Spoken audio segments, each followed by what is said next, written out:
महाराज की जय हो, महाराज की जय हो। महाराज, इस वर्ष सीबीएसई ने हिंदी पाठ्यक्रम में बदलाव किया है और एक नया विषय संदेश लेखन जोड़ दिया है। अरे, तो इसमें तलवार निकालने वाली क्या बात है? बदलाव प्रकृति का नियम है। चीजें बदलती हैं, हमें अपने आप को इस हिसाब से तैयार रखना चाहिए, अपने आप को अपडेट करते रहना चाहिए।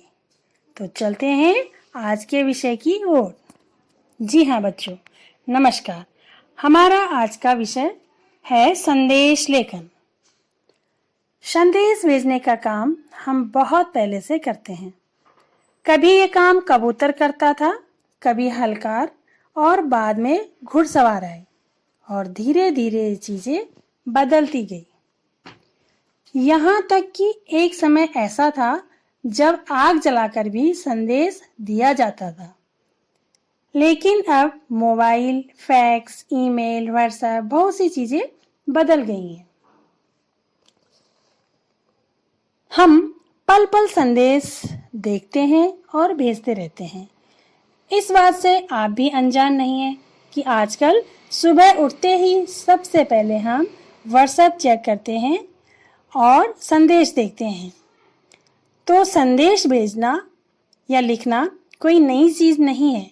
सिर्फ कुछ बातों को हमें जानना है, कुछ महत्वपूर्ण बातों को जानना है, जिन बातों को जानकर हम अच्छे मार्क्स प्राप्त कर सकते हैं। तो संदेश लिखने के कारण क्या हो सकते हैं? संदेश लिखने के कई कारण हो सकते हैं और संदेश औपचारिक और अनौपचारिक दोनों तरह के हो सकते हैं। अनौपचारिक संदेश या व्यक्तिगत संदेश किसी अपने करीबी को कोई संदेश सूचना देने के लिए लिखा जाता है और अनौपचारिक संदेश अपने परिजनों, मित्रगणों, रिश्तेदारों या घर के सदस्यों को लिखे जाते हैं। औपचारिक संदेश किसी अधिकारी या किसी ऑफिस के किसी कर्मचारी या आम जनमानस के लिए सार्वजनिक रूप से लिखे जा सकते हैं। अगर संदेश किसी नेता या अभिनेता द्वारा दिया जाता है तो यह आम लोगों को प्रभावित करने के उद्देश्य से लिखा जाता है। यह सार्वजनिक संदेश कहलाता है। अब संदेश लिखने के कुछ प्रकार हैं, जैसे है शुभकामना संदेश। शुभकामना संदेश मुख्य रूप से किसी व्यक्ति के जन्मदिन, सालगिरह या विद्यार्थियों को उनकी परीक्षा में सफलता प्राप्त करने में या कर्मचारियों के पदोन्नति होने पर संदेशों को शुभकामना संदेश दिए जाते हैं, जो ऐसे अवसरों पर भेजे जाते हैं। दूसरा है पर्व और त्योहार का संदेश। इस संदेश में विशेष पर्वों और त्योहारों के वक्त लोग एक दूसरे को भेजते हैं, जैसे दीपावली, होली, क्रिसमस, स्वतंत्रता दिवस आदि। अगला आता है शोक संदेश। शोक संदेश होता है जब किसी व्यक्ति की मृत्यु हो गई हो और किसी को दुख वाली बात बतानी हो, उसको हम शोक संदेश कहते हैं। व्यक्तिगत संदेश भी होता है। परिजनों को बधाई, शुभकामना संदेश कहे जाने या अन्य संदेश, किसी भी अन्य तरह से संदेश भेजना ही व्यक्तिगत संदेश हुआ। सामाजिक संदेश क्या होता है?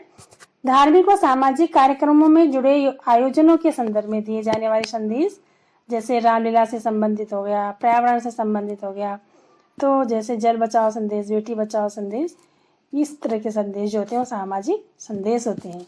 मिश्रित संदेश भी होते हैं। बताइए मिश्रित संदेश क्या होता है? मिश्रित संदेश में जैसे वर्तमान में चल रही कोरोना महामारी से संबंधित, डेंगू, मलेरिया आदि से संबंधित संदेश, या बाढ़, भूकंप आदि से संबंधित संदेश, या फिर देश से जुड़ा हुआ कोई संदेश हो सकता है। तो ये मैंने आपको बताया कि संदेश लिखने के प्रकार, कितने प्रकार से हम संदेश लिख सकते हैं। अब जानते हैं कि जब हम संदेश लिखते हैं तो मुख्य किन बातों का हमें ध्यान रखना चाहिए। तो सबसे पहले तो संदेश को किसी सीमा रेखा जैसे बॉक्स या गोले के अंदर लिखा जाना चाहिए। बॉक्स के अंदर लिखा जाना चाहिए। यदि आपको लगता है कि बॉक्स के अंदर लिखने में आपकी लाइन बाहर जा सकती है तो पहले आप लिख लीजिए और उसके बाद उसके चारों ओर बॉक्स बना दीजिए। दूसरा है कि संदेश की शुरुआत में संदेश शब्द अवश्य लिखें। उसके बाद दिनांक लिखें, दाईं तरफ को दिनांक लिखें, समय लिखें कि कौन से समय में आप संदेश लिख रहे हैं। फिर मुख्य विषय का कम लेकिन प्रभावशाली शब्दों में वर्णन और व्यवहारिक भाषा का वर्णन होना चाहिए। अंत में संदेश लिखने वाले का नाम अवश्य लिखें। संदेश लेखन की शब्द सीमा 30 से 40 साल के 40 शब्दों के बीच में होनी चाहिए। 30 से 40 शब्दों के बीच। अगर चित्रों का उपयोग करना उचित लगे तो विषय अनुसार किया जा सकता है। अगर शायरी, दोहे, श्लोक, कविता की आवश्यकता हो तो प्रयोग कर सकते हैं। संदेश आपके रचनात्मक होने चाहिए, सृजनात्मक होने चाहिए, सरल भाषा में लिखे होने चाहिए। तो ये थे कुछ मुख्य बातें जो आपको संदेश लिखने वक्त याद रखनी है। अब यहाँ पर जैसे ये प्रारूप दिया हुआ है, औपचारिक संदेश लेखन का प्रारूप है। ऊपर संदेश लिखें, यहाँ दाएं तरफ समय लिखें, बाईं तरफ दिनांक, संबोधन लिखें जिसके लिए आप संदेश लिख रहे हैं, विषय लिखें, किस विषय के लिए संदेश लिख रहे हैं, और फिर बीच में मुख्य बातें अपने संदेश की लिखें और अंत में अपना नाम लिखें। तो इस प्रकार से आप संदेश लिखेंगे। एक उदाहरण के तौर पर मैंने शुभकामना संदेश यहाँ पर आपके लिए लेके आई हूँ। जैसे आप लिखेंगे, देखिए बॉक्स बना हुआ है, बॉक्स के अंदर संदेश लिखा हुआ है। तो सबसे ऊपर टॉपिक लिखा हुआ है जन्म दिवस पर शुभकामनाएं या शुभकामना संदेश। अब ऊपर देखिए 2 पंक्तियां लिखी हुई हैं, तुम जियो हजारों साल, साल के दिन हो 50,000। इस तरह से कोई भी कोटेशन, कोई भी कविता, कोई भी लाइन आप लिख सकते हैं।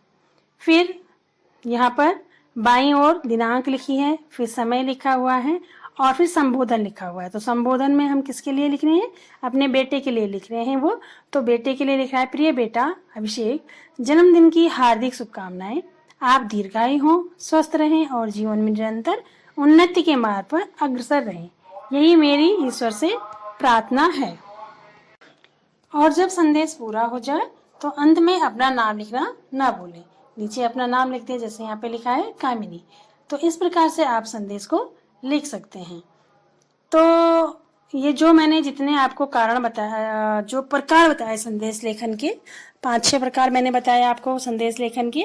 तो आप इन सभी पर एक एक संदेश लिखेंगे अपनी हिंदी की नोटबुक के अंदर।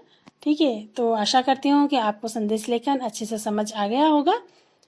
आज के लिए इतना ही, धन्यवाद।